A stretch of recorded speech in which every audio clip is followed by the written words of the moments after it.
Halo, Assalamualaikum warahmatullahi wabarakatuh. Waalaikumsalam. Ya, hari ini kita kuliah pertama yang manajemen risiko. Pesertanya sama kayak kita simbang tadi. Jadi saya mulai dari menjelaskan teknik kuliah nanti ya, RPS-nya. Nah, langsung ke RPS dulu. Ya, udah kelihatan udah ya. Sudah ya, Pak. Bapak. Jadi manajemen risiko ini kalau lihat judulnya itu bagaimana kita mengelola risiko ya. Risiko yang terjadi di perusahaan.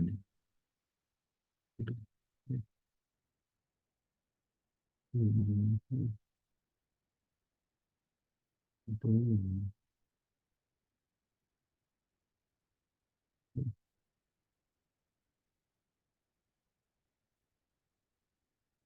Jadi eh, bentar.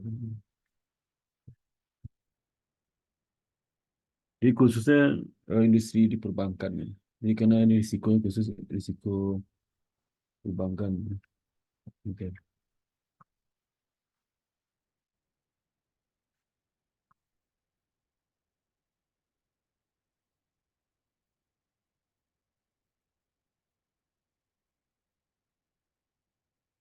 Bentar ya, sebentar ya.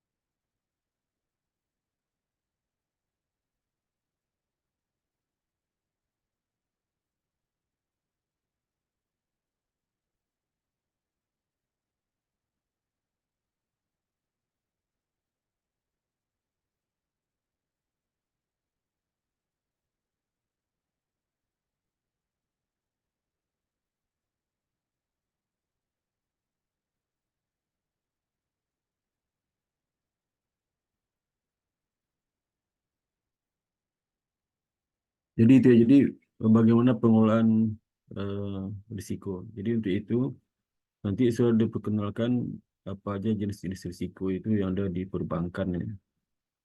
Kemudian juga nanti setelah mengenalkan beberapa jenis risiko di perbankan, nanti sudah akan didiskusikan juga mengenai masing-masing jenis risiko seperti risiko kredit, ya, risiko pasar, risiko likuiditas, risiko teknologi, risiko suku bunga, risiko valuta asing, ya, risiko transaksi di luar neraca off balance sheet, ya. Dan nanti bagaimana mengukurnya itu risiko itu. Apa disebut risiko tersebut dan bagaimana mengukurnya. Kemudian nanti bagaimana kita mengelola risiko tersebut ya. Agar risikonya tidak membesar ya. Jadi mendekati risiko itu tidak bisa hindari, boleh mengurangi risiko. Ya. Maka materi ini dan nanti bukunya kita akan pakai buku Saunders ini. Saunders edisi 9 ya. Saya udah upload di itu apa di GCL Saunders itu. Juga bisa pakai buku full ya. Nah, ini juga ada beberapa jurnal kayak risiko, jurnal saya nanti ya. Ada 6 jurnal ya. Saya bisa baca ini nanti. Jadi risiko ya. Ini ada 6 risiko lah. Tiga risiko. Ya. Nah, kemudian eh jadi nanti contoh seperti misal kuliah pertama sekarang ya. Yang ke itu nanti saya dikenalkan apa eh, kenapa di perbankan itu eh, lembaga keuangan itu lebih sebesar dari lembaga lain. Jadi bayangkan aja perbankan tuh ada bank sentral yang ngurusin regulator. Ya, tidak ada industri lain yang memiliki lembaga yang sebesar BI untuk mengatur industri itu ya. BI itu khusus mengatur industri ya, sama moneter juga. Ya, kebijakan moneter, kemudian industri keuangan dan perbankan ya, itu diatur oleh Bank Indonesia. Dan untuk penguasa mikronya itu, mikro prudensial diawasi oleh OJK. Di makro prudensialnya diawasi oleh Bank Indonesia untuk industri perbankan itu. Karena industri perbankan itu bagian dari sistem keuangan Indonesia. Jadi nggak bisa lepas. Jadi perannya luar biasa. Jadi kalau ada bank yang collapse, maka berdampak kepada sistem keuangan Indonesia. Jadi maka perlu hati-hati dikontrol terus ya, terutama bank-bank yang memiliki sistemik ya, risk, memiliki sistemik, dampak sistemik lebih luas terhadap industri ya, dan juga berdampak kepada industri lain. Jadi nanti di kuliah kedua sebenarnya kita bahas mengenai risiko-risiko jadi di lembaga keuangan ya, terutama di industri perbankan. Dan kuliah ketiga nanti kita bahas mengenai risiko kredit. Ada dua pertemuan, satu pertemuan ya. Kemudian yang keempat market risk, risiko pasar. Yang kelima itu risiko likuiditas. Yang keenam teknologi risk. Yang ketujuh review. Jadi ada 6 chapter nanti yang ujikan di ujian. Kemudian nanti UTS ya. Yang ke-8 nanti kita bahas lagi mengenai risiko suku bunga ya. Bunga. Yang ke-8, yang ke-7, 9 ya. Itu bahas mengenai risiko suku bunga yang bagian duanya. Ini ada dua pertemuan, ada chapter ya. Risiko suku bunga itu ada dua chapter. Kemudian yang ke-10 kita bahas mengenai apa konsep pengukuran risiko valuta asing ya, valuta asing. Nah, kemudian juga risiko eh, balance sheet ya. Pertemuan 11, 12 itu risiko pengolahan liabilities and liquidity. Ya. Dan ke-13 itu kecukupan modal. Dan 14 review. Nanti kita ujian. Jadi otomatis semuanya ada 12 chapter. Oke. Ya. Ada, sorry, 7, ada 12, 12, 12 kali pertemuan. 2 kali pertemuan itu ada review sebelum tes dan sebelum UAS ya. Ada review. Kemudian mengenai tugas ya. Tugas itu tugas itu sebenarnya ada tugas video sama bikin paper ya. Paper. Ini tugas di sini nih, mana? Ya.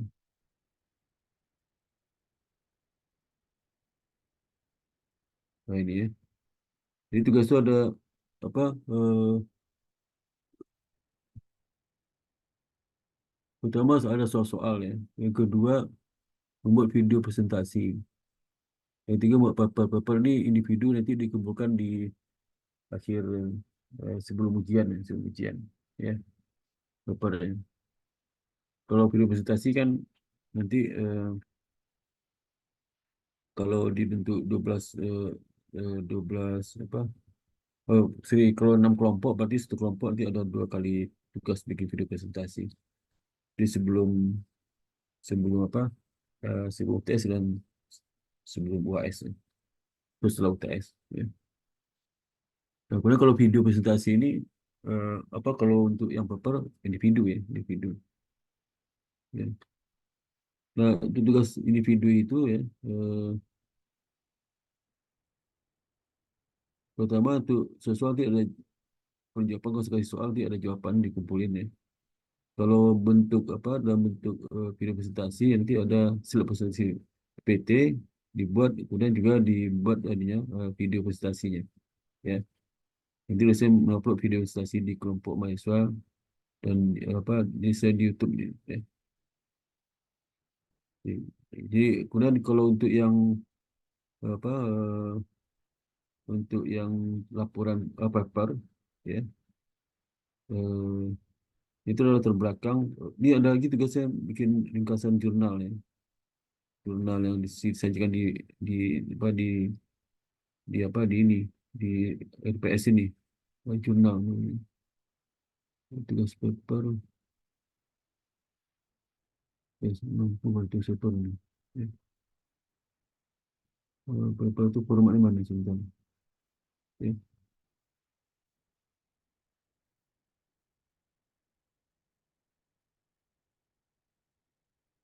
coba di sini di bawah nih, di bawah ya. Ya, paper ya.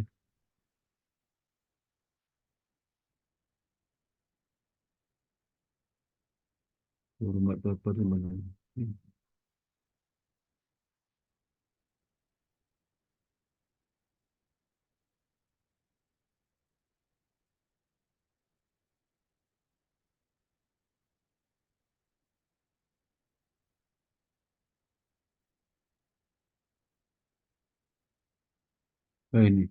Ini format papernya, paper ini. Ya.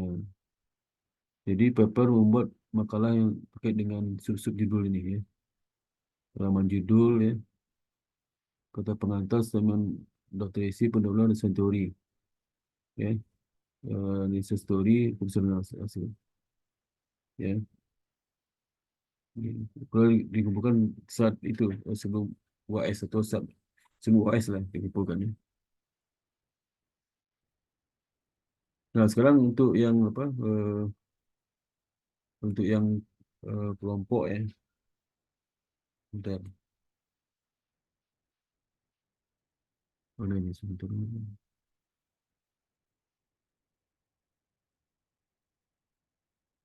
Bentar.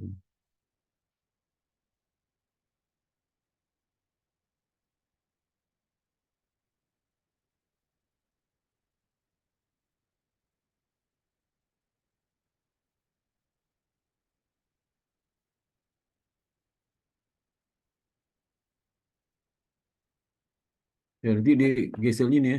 Itu udah itu udah masuk ke grup GSL-nya udah. Ya, Kak. Udah, Pak. Udah, ya. Nah, nanti ini saya udah sampaikan materi hari ini, ya, di kuliah pertama ini. Ini ada buku wajib atau di sound buku wajibnya.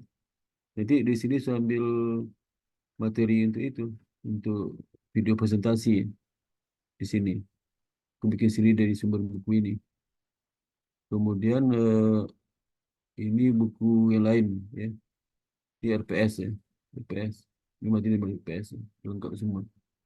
Nanti ada apa eh, grup apa grup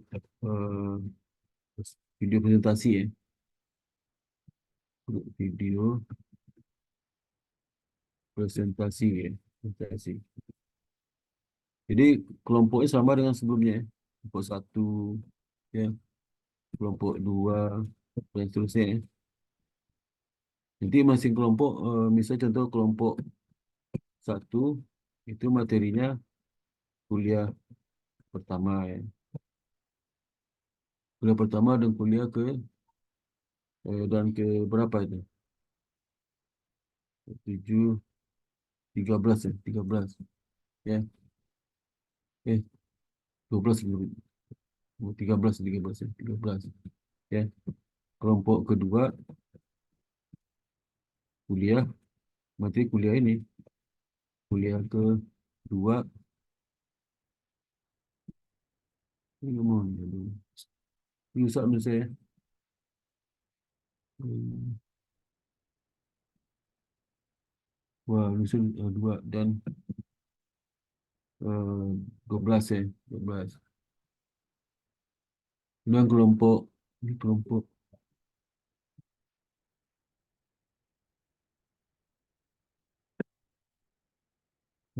kalau ini kelompok tiga, ya, tiga itu kuliah ke-3 dan ke-11, ya, 11. Dan kelompok keempat, yang video presentasinya lah sorry. Kuliah keempat, empat, mana? Empat, itu kuliah keempat dan empat, sorry, ini agak rusak punya saya ni. Keempat dan ke 10 ya, 10. Kemudian kelompok 5, kuliah kelima ya, kelima. Dan kuliah ke 9 ya. Dan kelompok 6 itu kuliah ke 6 ya, ke 6 dan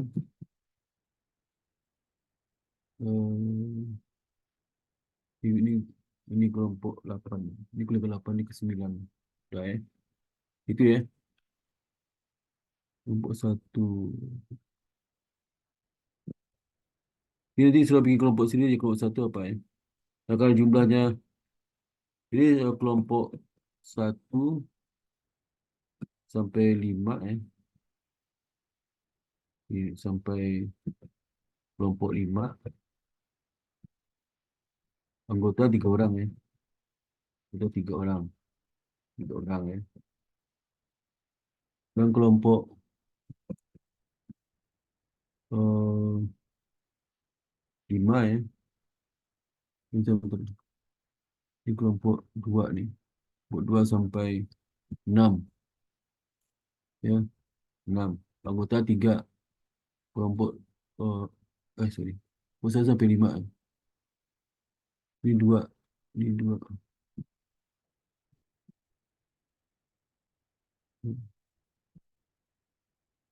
Kelompok 1 anggotanya sorry. Anggota berapa? Anggotanya sebentar. Anggota 2 ya. Sorry.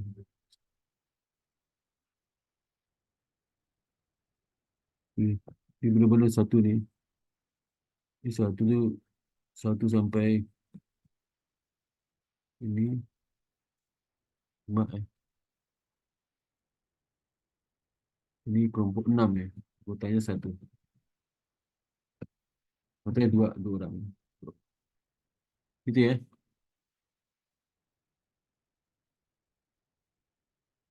Ya. Jadi kelompok 1 tu bikin video presentasi untuk kuliah hari ini ya. Tapi materi saya bikin di buku Saunders ya. Di Saunders saya bikin. Ya. Jadi sekelompok itu dapat 2 kali bikin video presentasi. Yang lain nggak usah bikin lah ya. Nggak usah bikin. Nanti bikin paper juga. Jadi tugas tu tugas ya.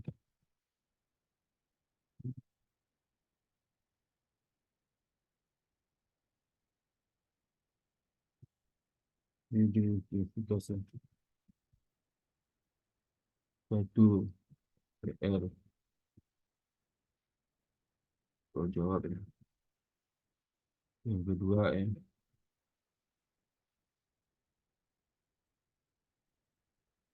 Bisa.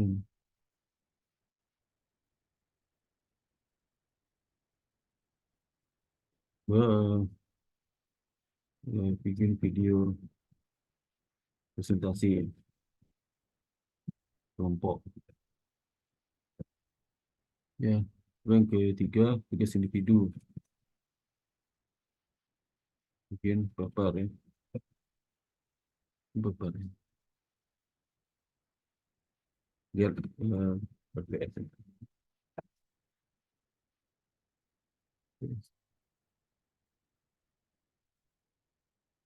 Ya. Berapa pertanyaan sampai sini? Berapa pertanyaan? Berapa pertanyaan? Udah ada, Pak. Ya. Nah, berikutnya kita mulai lagi materi ya. Materi. Ya.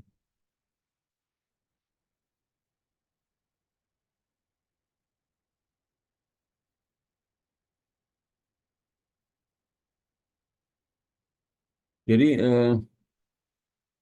ini paling penting ya, apa ibu pertanyaan dari saudara ya. Kenapa sih ya, eh, lembaga intermediary keuangan ya, financial intermediary itu tidak hanya bank ya, juga sama seperti lembaga keuangan non-bank juga ada non-bank. Non-bank itu seperti misalnya lembaga pembiayaan ya. Tapi lembaga pembiayaan itu fungsi intermediary-nya tidak seluas perbankan. Kalau perbankan kan seluruh pihak ya, yang kelebihan dana nyimpan di bank, baik individu, perusahaan dan sebagainya, ya, masyarakat.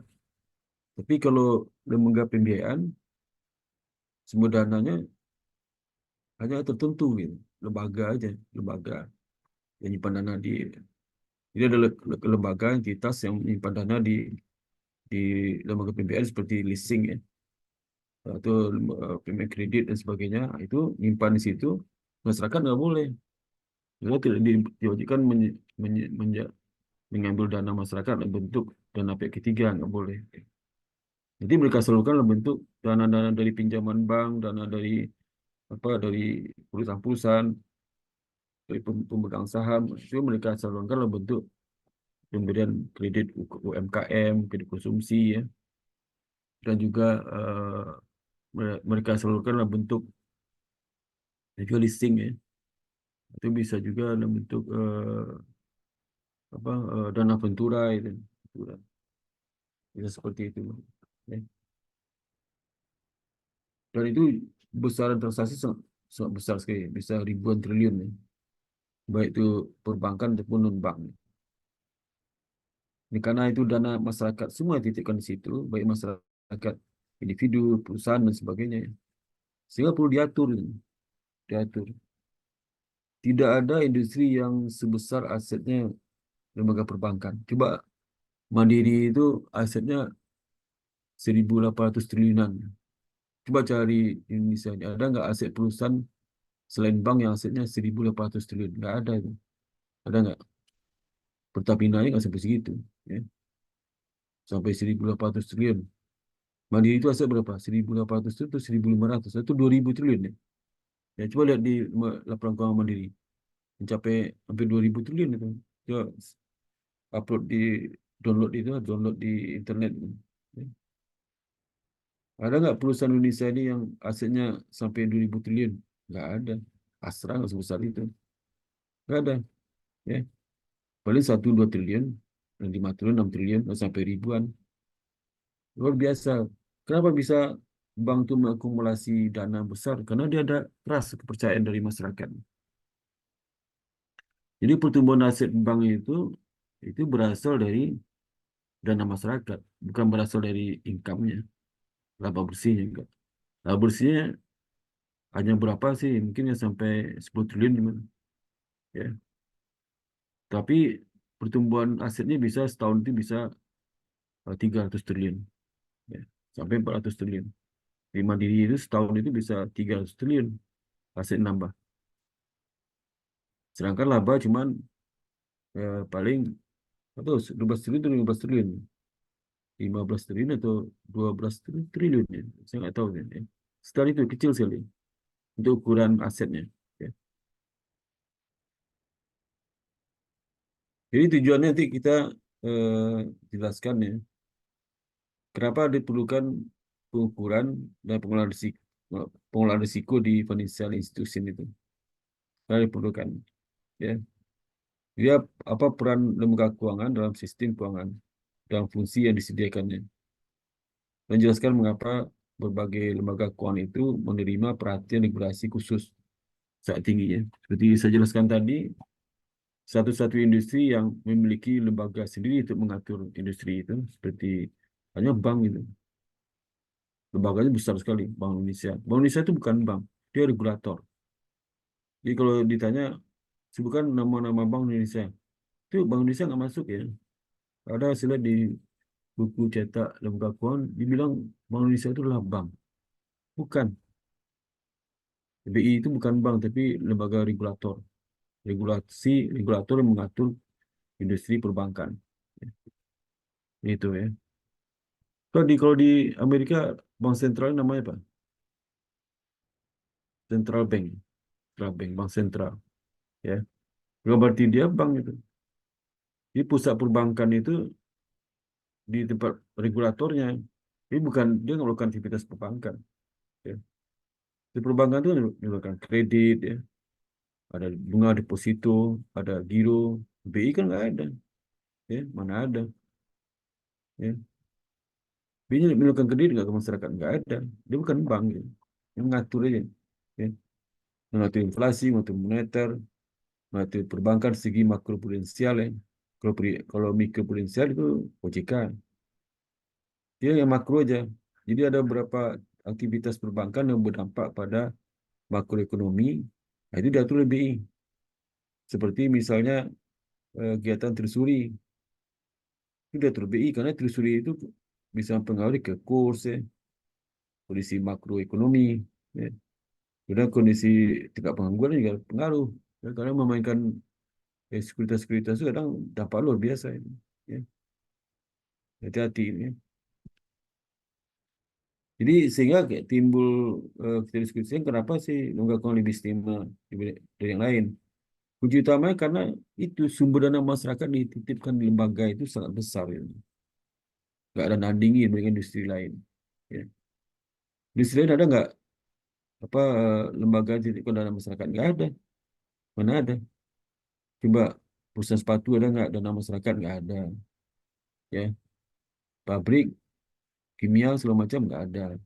Otomotif nggak ada. Nggak ada. Ya. Jadi leasing nggak ada juga. Leasing pun masyarakat yang kalau sebagai individu itu kayak perusahaan, ya, kayak bisnis, nitip dana situ untuk disalurkan, ya. Yang namanya pinjaman, pinjaman lembaga itu kepada perusahaan lain. Ya. Maka itu penting, ya, maka dia harus mengamankan aset itu, ya, aset masyarakat. Ya.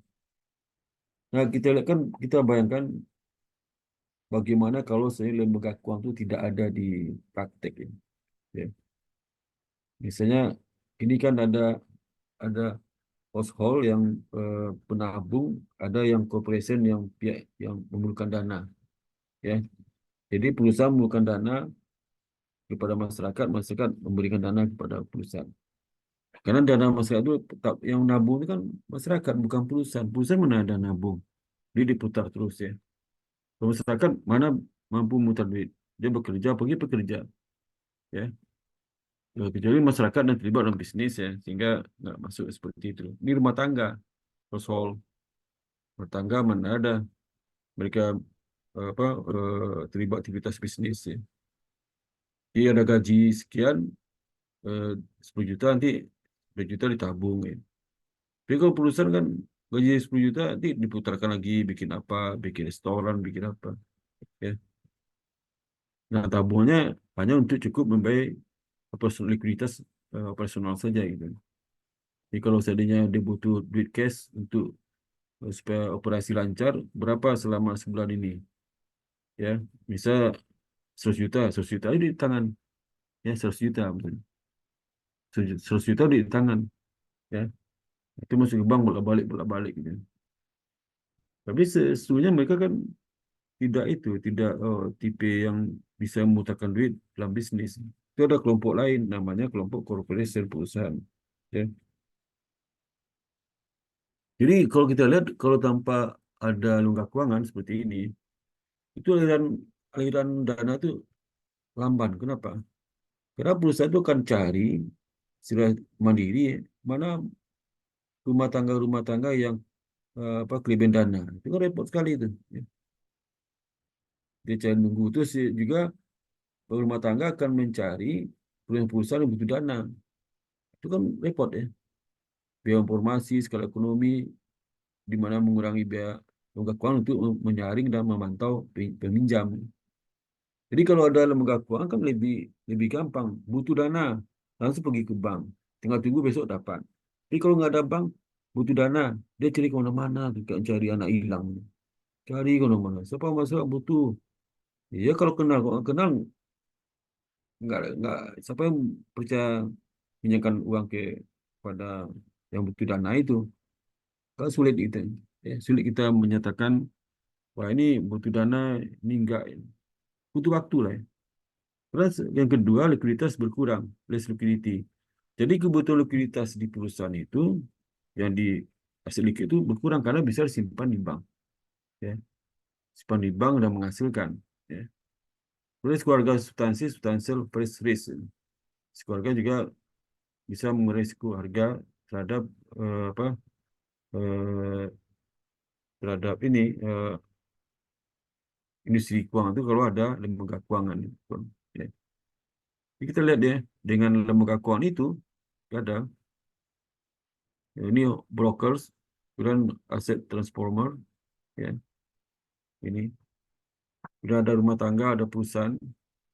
Jadi eh, rumah tangga ini eh, ada deposit insurance police, kemudian cash masuk ke bank dalam bentuk tabungan, giro, dan deposito nanti diberikan sertifikat kepada pemegang rumah tangga ini.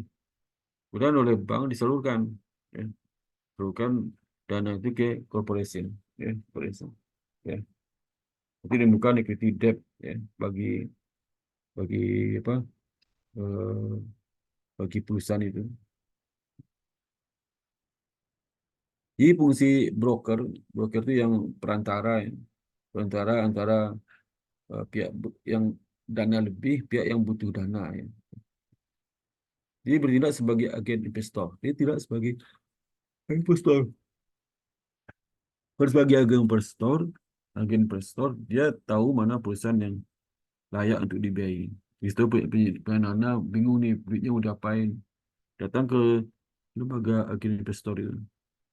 Ya, lembaga-lembaga pembiayaan, lembaga keuangan nih. Datang situ. Pak, bisa lebih, saya simpan sini, kasih berapa. Ada bagi hasil, ada bunga. Ya, ada bagi hasil, ada bunga. Perusahaan itu punya jaringan. Debitur yang butuh dana. Atau kalau enggak, debitur datang ke perusahaan itu sendiri.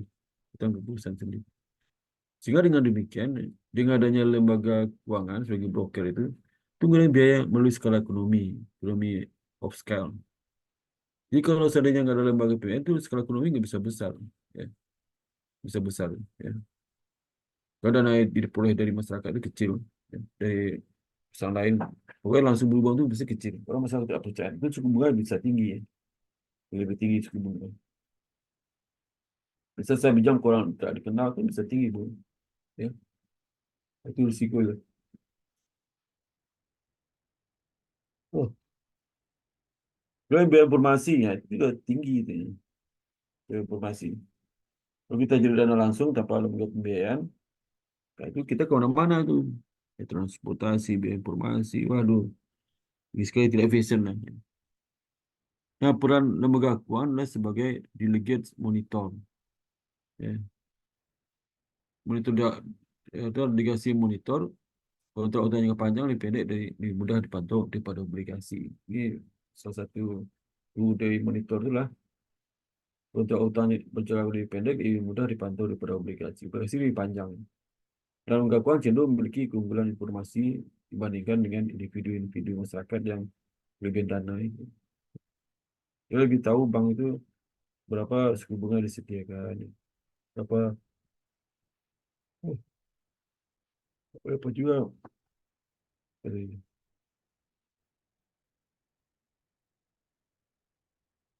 itu jadi kurang informasi lebih tinggi lembaga keuangan. Kemudian specialness of financial institution. Ya. Jadi kenapa lembaga keuangan itu lebih spesial sehingga diatur sebegitu banyak, ya, pengaturan terhadap bisnis perbankan itu. Pertama adalah ada kaitan dengan liquidity dan price rise. Ini price klaim sekunder yang dikeluarkan oleh lembaga keuangan memiliki risiko harga lebih tinggi. Ya. ILK itu memiliki keunggulan dalam mengidentifikasi risiko. Jadi eh, karena lembaga keuangan itu semua aktivitas produktifnya berisiko semua. Semua dana sampai ketiga sebagai berisiko, semua ada risikonya. Ya. Dan semua jenis risiko ada di perbankan. Ya. di perbankan semua. Karena multi kompleks ya.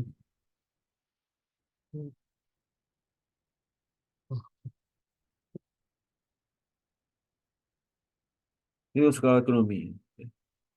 Nah, kemudian di spesial service lain dari perbankan itu ya, spesial service lain terkait dengan apa perantara ini, dia mengintermediasi kematangan, kemudian mentransmisi kebijakan moneter ya. Yang moneter juga seperti misalnya kalau ingin apa inflasi suku bunga naik ya, suku bunga naik, pas lakukan suku bunga naik. Jadi akan berdampak pada apa nanti? Pada jumlah uang beredar. Nampak juga sektor real. Alokasi kredit, kemudian transfer antar generasi atau perantaraan waktu. Kemudian payment services.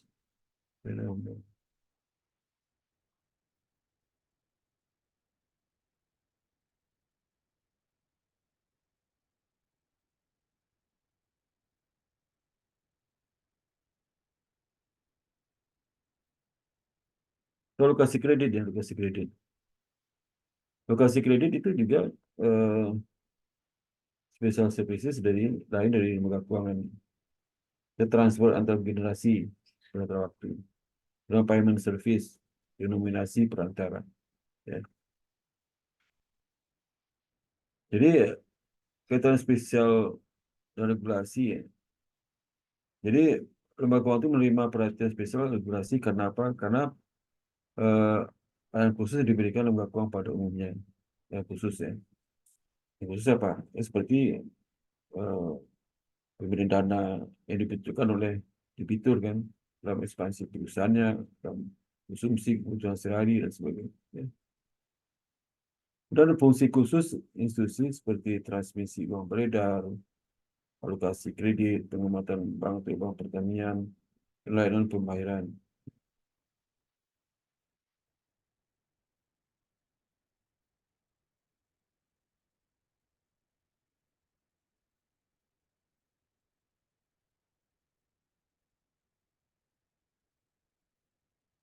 Nah, ada beberapa fitur penting dari kebijakan regulasi ya. Itu melindungi sumber-sumber utama tabungan, tabungan ya. Termasuk pencegahan praktik tidak adil seperti redlining redlining dan tindakan diskriminatif lainnya. Nah, peran utama dari lembaga keuangan itulah pastikan kesehatan sistem, soundness and system secara keseluruhan.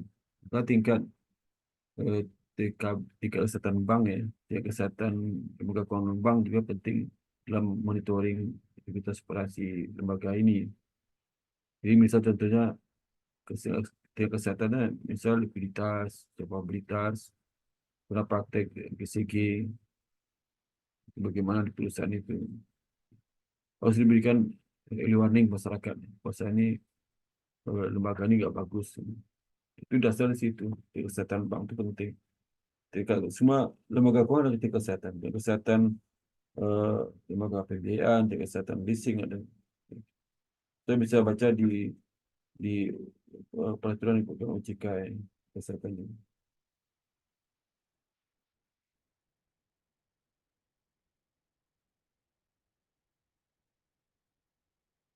Nah, perlu diingat, lalu regulasi itu besar ya, tidak murah ya. Contoh misalnya regulasi pengaturan eh, kurs ya, kurs rupiah. Itu mahal itu ya. Bisa kurs rupiah itu ditargetkan oleh Bank Sentral itu misalnya 16.500. Ya. Ya tahu kurs apa dolar itu menguat ya, menguat. Atau rupiah melemah ya. Jadi dibutuhkan operasi pasar. Ya kalau seandainya dolar itu menguat, operasi pasarnya apa? Operasi pasarnya lah dengan membeli dolar, ya. Dengan membeli apa rupiah ya lalu ditarik di pasar sehingga langka sehingga kurs dolar turun pasti turun ya itu sebaliknya ya. Nah itu butuh biaya bisa triliunan itu habis, ya. Bukan ratusan miliar lagi, triliunan untuk operasi pasar terhadap kurs itu, ya. Juga suku bunga sama suku bunga. Suku bunga konsekuensinya bank harus, kalau misalnya pada kondisi di mana suku bunga naik, ya, BI itu menurunkan, itu ada cost, ya. Sehingga perlu utama dari regulator bank sentral itu memastikan tingkat kesehatan sistem, soundness of the system secara keseluruhan. Jadi, oh sorry, jadi beban regulasi bersih, ini kembali ke sini, ya. Jadi, ya, regulasi itu butuh biaya lah, ya, biaya, ya. Seperti apa nih, dipisah, ya. Itu tuh biaya, ya. Kemudian kurs suku bunga, inflasi juga, target inflasi butuh biaya juga. Kalau seandainya di daerah itu banyak terjadi apa, ini harga meningkat, ya, ini produk tertentu harga meningkat, maka harus disuplai barangnya biar harga turun, ya. Kemudian juga ada, jadi bank sentral harus tahu mana item-item apa komoditi masyarakat yang berpengaruh terhadap inflasi di daerah itu. Seperti misalnya yang aneh itu di Makassar itu jeruk nipis sebagai penentu inflasi di daerah itu. Di daerah lain enggak. Jadi harga jeruk nipis itu bisa mempengaruhi tingkat inflasi. Kalau jeruk nipis naik harganya, maka inflasi juga naik. Ya, itu jeruk jeruk nipis yang untuk bakso itu.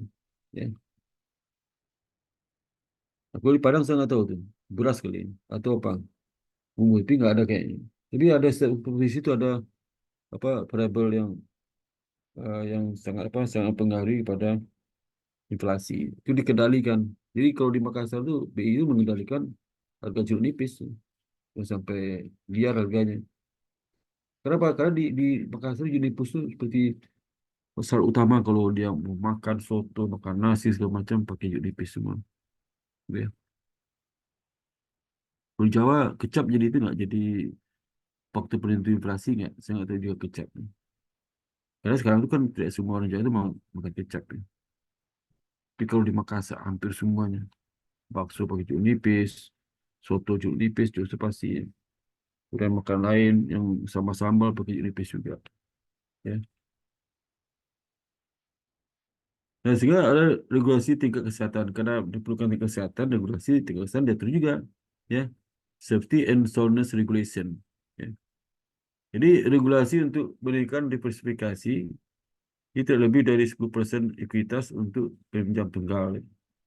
Pada minimum capital requirement diperlukan, ya. Misal seperti misal kalau bank itu ngasih pinjaman kepada perusahaan, yang pinjam itu berapa meningkatkan apa minimum capital requirement, ya. Kalau naik dia setor modal, gitu. Biasanya naik kan, minimum capital requirement naik kalau bank kasih pinjaman baru, berarti meningkatkan minimum capital requirement-nya. Sehingga apa? Sehingga ada setoran modal dimiliki itu, dia menurunkan lagi. Itu dana jaminan, PDIC, Bank Insurance Fund, Saving Association Insurance Fund, dana jaminan itu, dana pelindung investor efek, ya, dan pemantauan dan pengawasan. Nah, bagaimana regulasi kebijakan moneter ini? Jadi Federal Reserve di Amerika itu Federal Reserve namanya, bukan bank sentral, ya. Federal Reserve, ya, gitu. Ini bukan bank. Israel ini kan bank sentral, Federal Reserve. Ini namanya bukan bank. Kalau di Indonesia kan bank, makanya masyarakat menganggap Bank Indonesia itu bank, ya. Makanya saya ketawa dibaca buku. Bank dari Indonesia, jenisnya ada Bank Indonesia, bank lain, ya. Dan nanti kebijakan lainnya, jadi apa? Di bank sentral itu ada divisa kan, divisa pemerintah negara itu kan ada di bank sentral. Bank sentral yang mengatur itu divisa keluar masuk itu bank sentral mengatur. Bisa target dia. Bila ada jumlah uang beredar dalam jumlah besar pada insert money deposito.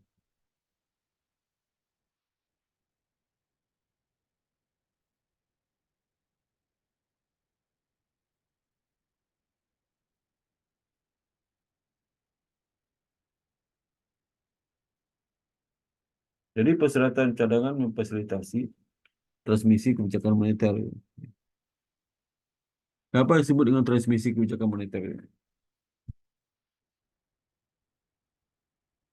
Jadi sekarang timbul pertanyaan bagaimana bekerjanya kebijakan moneter. Itu tujuan akhir kebijakan moneter itulah menjaga dan memelihara kestabilan nilai rupiah yang salah satunya tercermin dari tingkat inflasi yang rendah, ya, dan stabil. Ya. Jadi kalau tingkat inflasinya itu tinggi, berarti otomatis nilai rupiah itu enggak apa, jadi itu kan jadi turun kan rupiah, ya. Dan stabil itu berarti apa gejolak kurs itu berkurang. Untuk mencapai tujuan itulah maka Bank Indonesia menetapkan suku bunga kebijakan BI 7DLR sebagai instrumen kebijakan utama untuk untuk mempengaruhi aktivitas kegiatan perekonomian dengan tujuan akhir pencapaian inflasi. Ya. Jadi tujuan akhir dari kebijakan moneter itu inflasi, ya. Kontrol inflasi dan kurs ya, juga terutama inflasi. Jadi monitor inflasi itu nggak gampang ya. Gampang. Kalau kita belajar teori kan sudah gampang ya. Bagaimana menjaga harga tidak terlalu naik ya. Nah, itu kan gampang. Banyak variabel harus dilihat ke situ. Ya.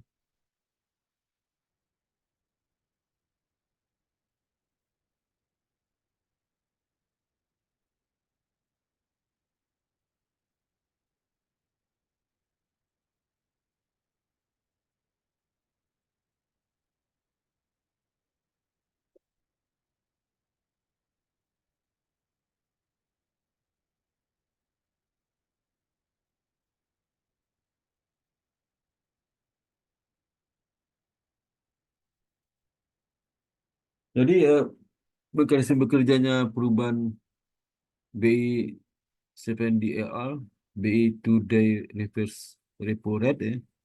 Singkatan di situ. Jadi Bank Indonesia 7 hari selama seminggu ya, reverse repo rate ya. Jadi suku bunga repo rate 7 hari sebagai acuan utama di pasar keuangan. Kan biasanya kan suku bunga itu setiap 7 hari keluar kan, di BI. Bunga rate berapa? Setiap seminggu keluar. Sampai mempengaruhi inflasi tersebut. Itu disebut sebagai mekanisme transaksi kebijakan moneter. Ya. Jadi mekanisme ini menggambarkan tindakan Bank Indonesia melalui perubahan-perubahan instrumen moneter dan target operasionalnya mempengaruhi berbagai variabel ekonomi dan keuangan sebelum akhirnya berpengaruh ke tujuan akhir inflasi. Ya. Jadi mekanisme tersebut terjadi melalui interaksi antar bank sentral, perbankan, dan sektor keuangan serta sektor real. Ya. Perubahan B7UDR mempengaruhi inflasi melalui berbagai jalur, di antaranya jalur suku bunga. Ya. Jadi transmisi itu jalurnya.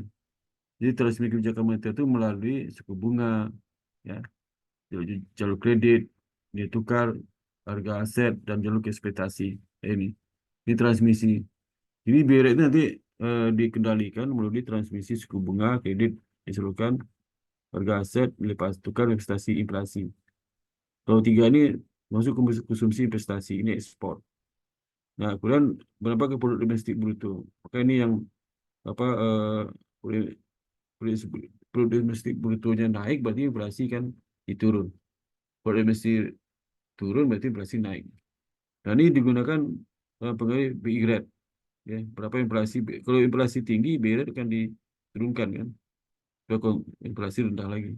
Ya, begitu terus. Nanti BI rate itu akan ditransmisi melalui kebijakan-kebijakan ini, ya, supaya nanti inflasi bisa dimonitor. Nah, regulasi mendukung sektor penting sosial seperti perubahan dan pertanian. Ya, persen minimum aset, qualified thrift lenders, kemudian usury laws and regulation. Nah, kita lihat alokasi kredit masa COVID oleh Bank Indonesia. Ini zaman COVID kemarin. Ini peraturan BI nomor 22 April PBI 2020 tentang insentif bagi bank ya, yang memberikan penyediaan dana untuk kegiatan ekonomi tertentu guna mendukung penanggulangan dampak perekonomian akibat wabah virus pada 1 April 2020. Jadi, bank-bank yang bisa menyalurkan dana diberikan subsidi oleh Bank Indonesia. Bank Indonesia memberikan insentif bagi bank yang melakukan penyediaan dana untuk kegiatan ekonomi tertentu berupa kegiatan ekspor, kegiatan impor, UMKM, atau kegiatan ekonomi pada sektor prioritas lainnya yang diterapkan di Bank Indonesia. Jadi, diberikan juga insentif bagi bank berupa kelonggaran atas kewajiban pemenuhan giro wajib minimum.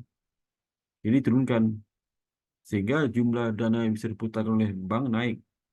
Kalau giro wajib minimum tinggi kan jumlah dana yang bisa diputarkan oleh bank turun kan.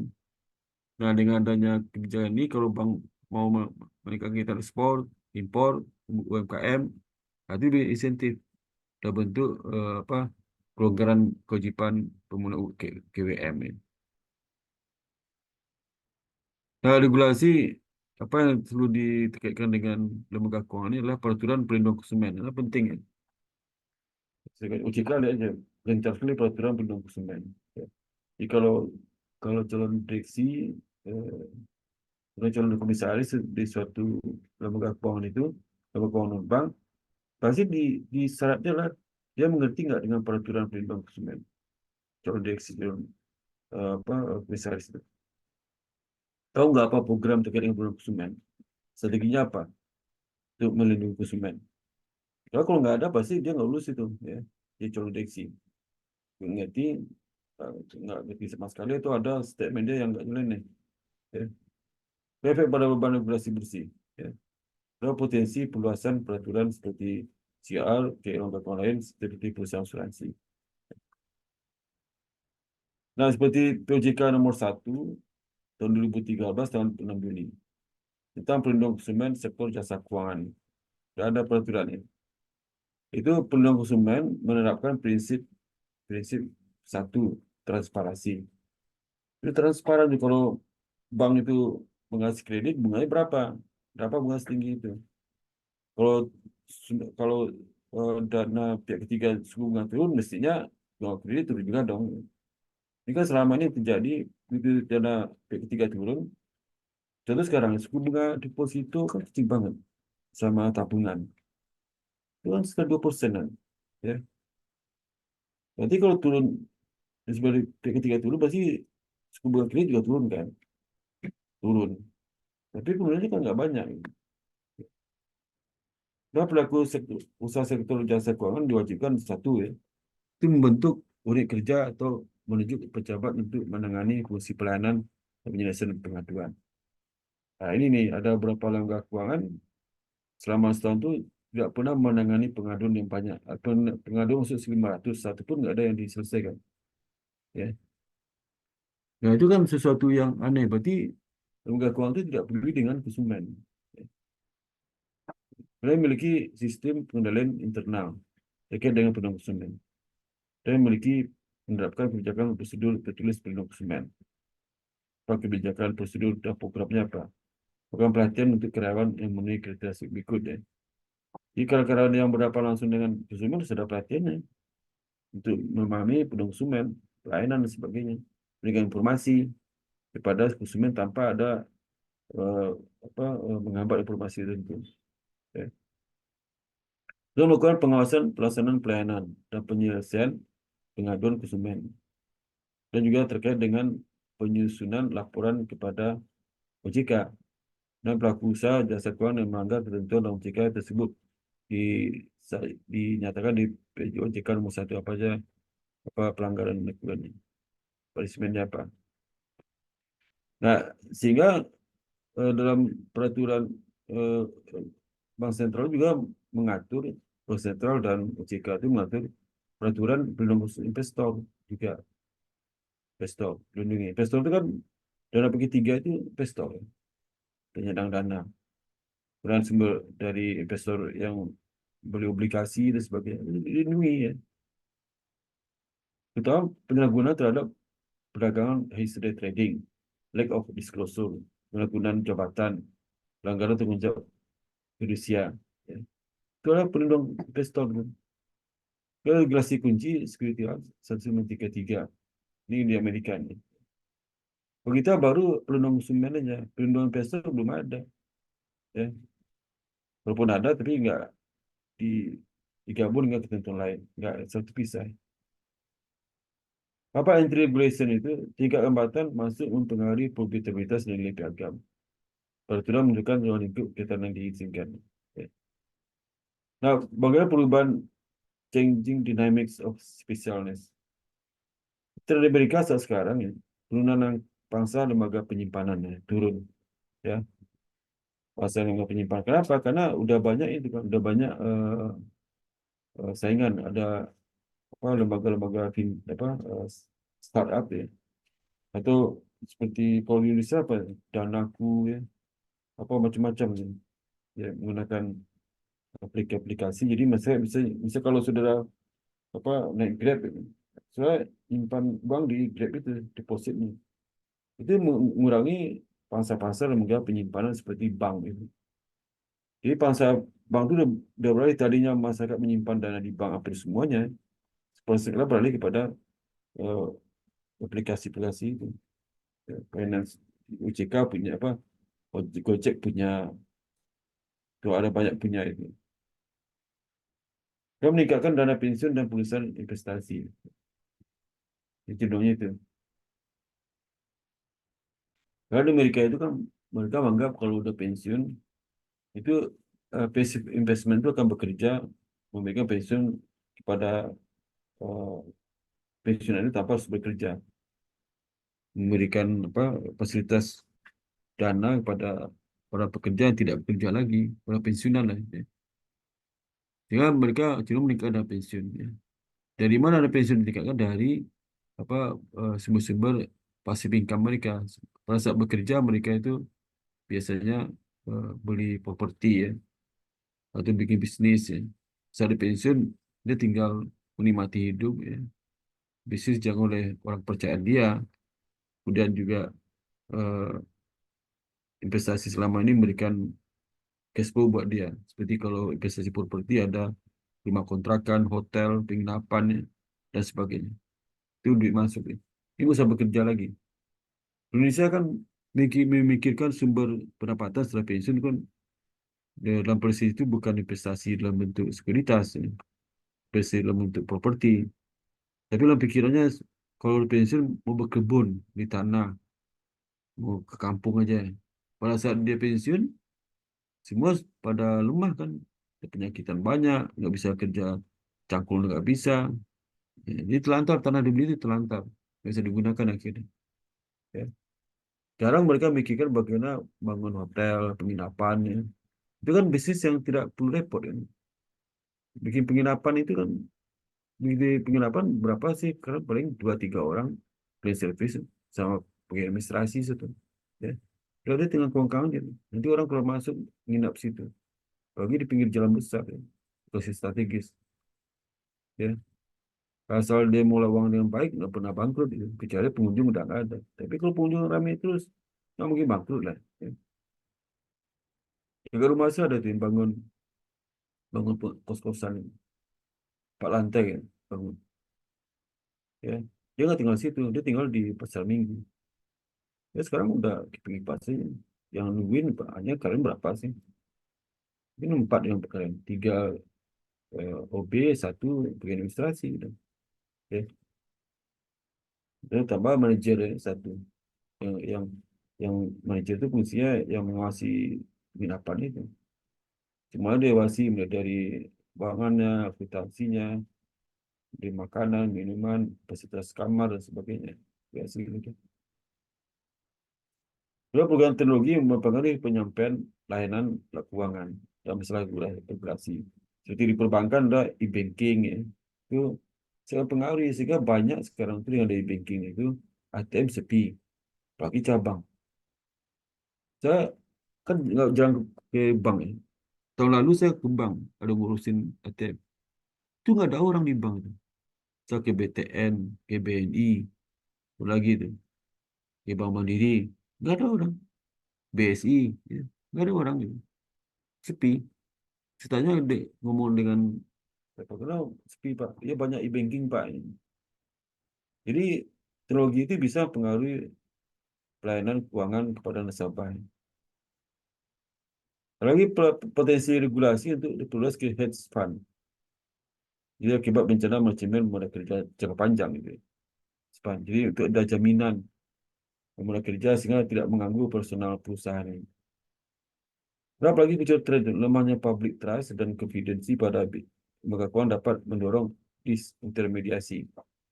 Ya, jadi disintermediasi itu akan mulai berkurang lembaga pembiayaan itu, ya. Karena public trust itu sudah turun, kepercayaan pada lembaga keuangan eh, lemahnya public trust dan konfidensi. Nah, itu sehingga lembaga keuangan itu dapat mendorong disintermediasi. Orang nggak percaya lagi itu. Lebih percaya ke itu ke agen-agen startup itu. Ya, kalau sudah mau beli tiket di di salah satu perusahaan startup yang besar itu, ya, terus sudah deposit dan sebagainya. Kira peningkatan aktivitas merger dalam lintas sektor. Jadi dengan adanya banyaknya perusahaan di segala macam industri yang punya bisa menerima dana masyarakat juga. Sehingga bank-bank itu mulai kerjasama dengan tidak hanya sesama bank, ya, malah lembaga lain dan juga memungut dana masyarakat tanpa disedari. Seperti apa perusahaan-perusahaan apa yang sifatnya online itu, ya. Dan merger berskala lebih besar seperti JP Morgan dan Chase, Starbank One dan Chris Chicago. Ya. Yang menyebabkan ada pertumbuhan dalam perdagangan online dan fintech ini. Jadi perlu diatur. Jadi ada isu misalnya bank itu mengurangi karyawannya. Ya. Kalau berkurang, kenapa ya? Ya. Karena ada beberapa pekerjaan teknis bisa diselesaikan dengan AI, ya. AI, sesuatu itu. Fintech, ya. Fintech itu menyebabkan pangsa dari lembaga keuangan berkurang itu fintech. Ya. Sehingga ada banyak bank-bank itu kan bukan bisa menekan aplikasi fintech. Makanya banking itu satu alat yang digunakan untuk menyaingi online dan fintech itu, perdagangan online dan fintech. Ya. Karena dengan e-banking itu nasabah tidak perlu pindah pindah ke lembaga lain kan untuk pengaturan keuangannya. Cukup di bank itu aja, melalui banking. Dimanapun dia bisa ngambil, ya. Dimanapun dia bisa transfer, jam berapapun bisa transfer. Ya. Jam berapapun bisa beli barang, ya. Terus nunggu bank buka, ya. Isu global sekarang apa? Meningkatnya persaingan dari lembaga keuangan, ya. Asing dalam dan di luar negeri, ya. Juga merger bank terbesar di dunia. Merger menggabungkan sektor jasa keuangan dan isunya terpisah, ya. Jadi sejasa dengan perbankan itu merger. Ya. Ini ada bank besar di dunia, ya. Citigroup, ya. Mizuho Financial Group, UBS, ya. Sumitomo Mitsui Finance, This Bank, Bank of Tokyo, Mitsubishi Jepang, ya. Ini kalau di Indonesia bank besar nih, ya. Bank besar Indonesia itu seperti Bank Rakyat Indonesia, ya. Itu asetnya ini 1.300 triliun, sorry, belum sampai 2.000, ya. Bank ini baru 1.180 triliun. Itu data kapan nih? 30 Juni 2020. Sekarang udah naik lagi, ya. Sekarang 1.500. Ya. BRI itu mungkin 1.700 triliun. Ya. BCA 957 triliun.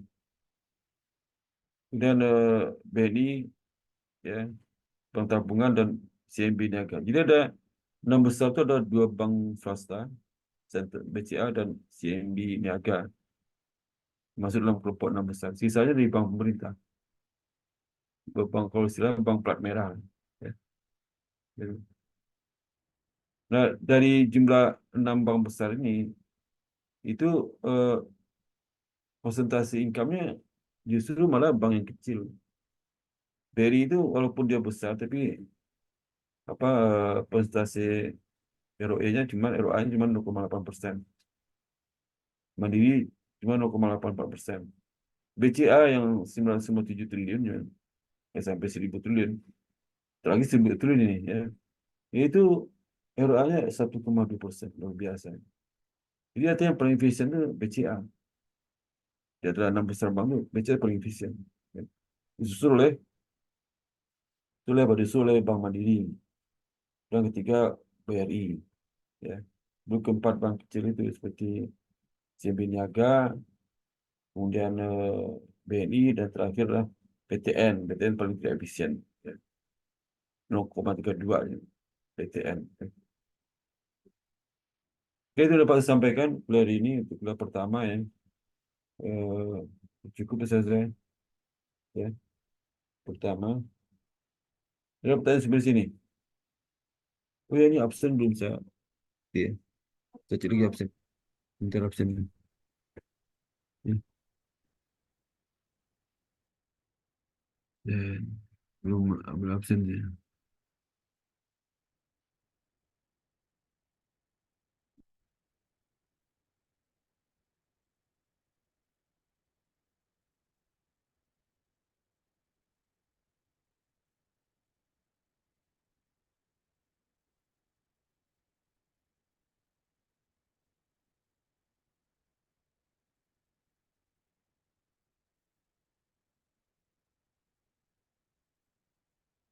Oke.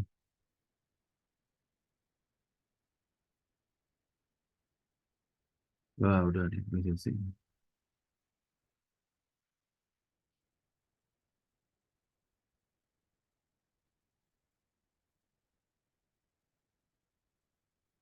Jadi nggak ada ini ketentuan kehadiran sama kayak operasi perbankan nih. Ini nanti mungkin 15 menit setelah kuliah berjalan mungkin saya ambil absen. Jadi saya lupa aja. Muhammad Sahriza ada. Dibuka videonya. Hadir Pak, hadir Pak. Bentar ya, apa?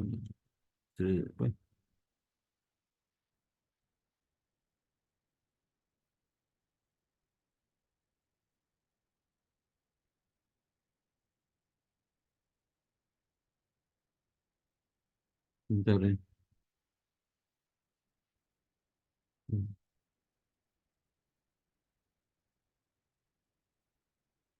Hadir ya.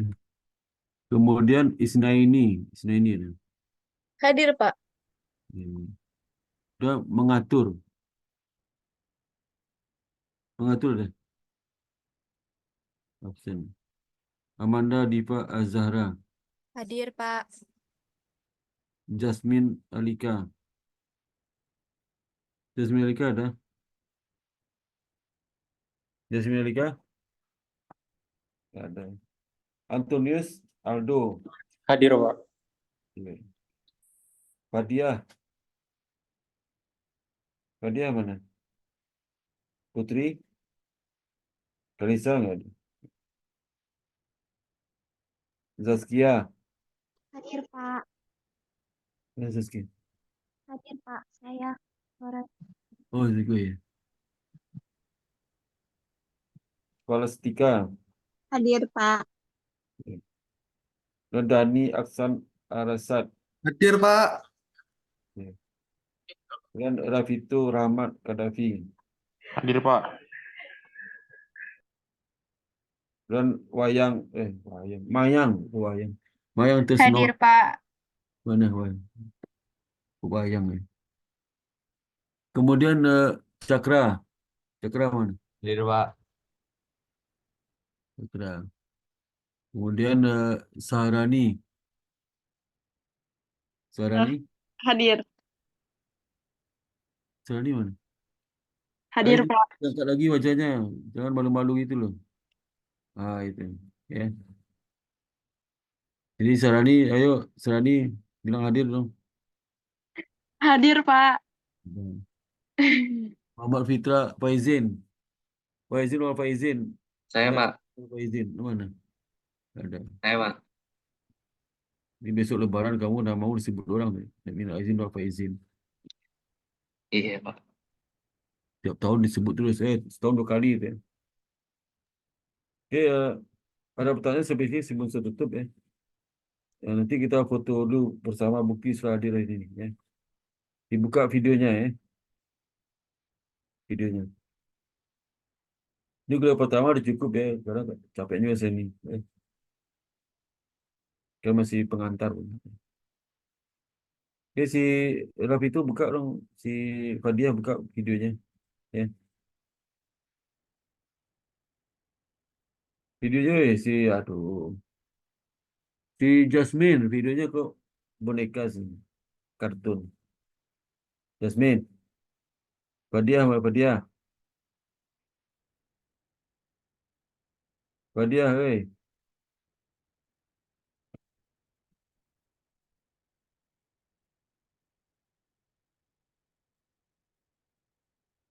Berarti Fadia itu tidur tuh, dibuka langsung dia pergi. Ya.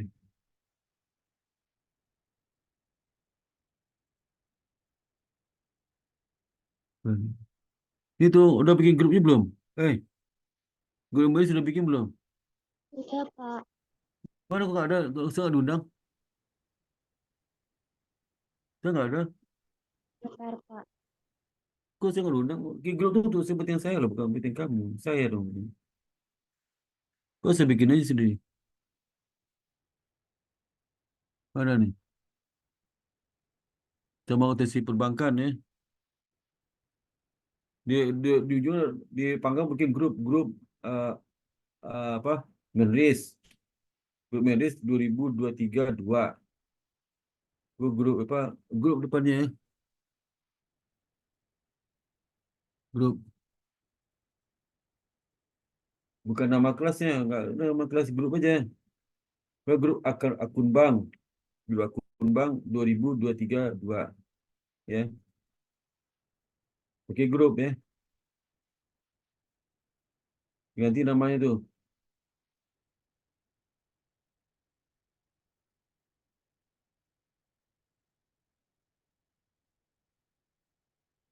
Kasih nama grup depannya. Grup nama mata kuliahnya sama tahun akademiknya 2023 2. 2023 step 2 ya. 2023 step 2. Kok susah tuh. Grup saya banyak banget tuh. Susah saya cari nanti. Gitu. Akun bank. Itu berikutnya grup Menris 2023 step 2 itu ya.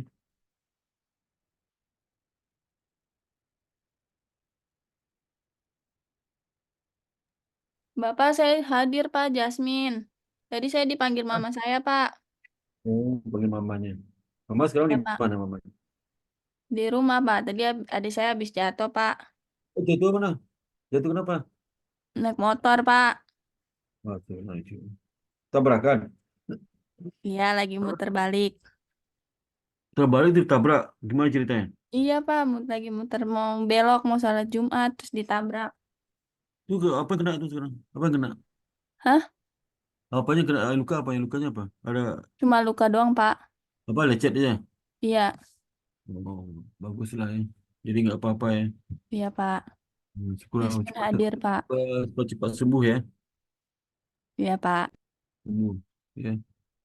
Ini mana nih? Ya. Ya. Oke, buka videonya saya ulang lagi foto ya. Tadi nggak ada fotonya. Yuk, si Jasmine buka ya. Oke, saya hitung satu, eh, satu, dua, tiga ya. Bentar, saya masukin grup ya. Nih, jual grup ada nggak grupnya? Mau musuh juga tuh. Ya.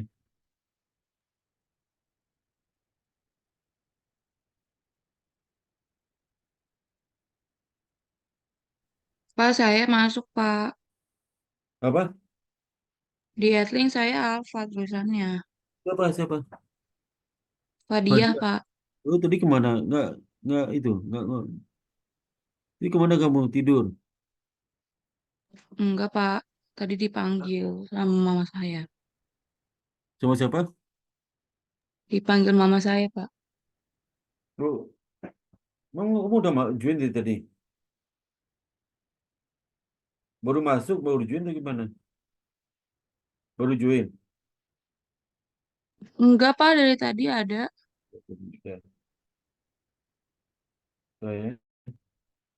Oke, demikian sampaikan. Assalamualaikum warahmatullahi wabarakatuh ya. Sampai ketemu hari Rabu apa?